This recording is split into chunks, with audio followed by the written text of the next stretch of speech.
Trending ngayon ang kapamilya stars na sina Daniel Padilla at Maris Racal dahil maraming netizen ang siniship ang dalawa.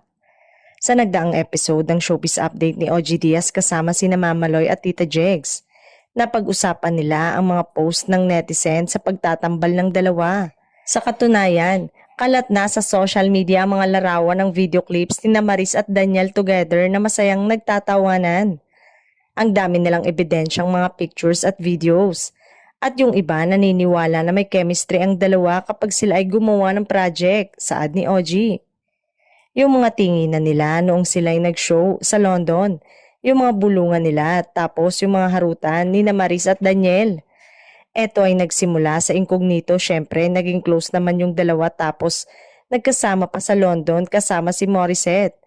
Kumakanta si Maris habang nakatitig sa gilid ng stage si Daniel at nakasuporta ang kanyang mata, pagpapatuloy ni OG.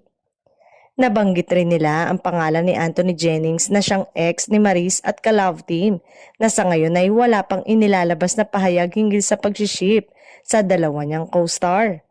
Samantala, wala namang inilalabas na pahayag o reaksyon ng dalawa hinggil sa pagtatambal ng netizen sa kanila.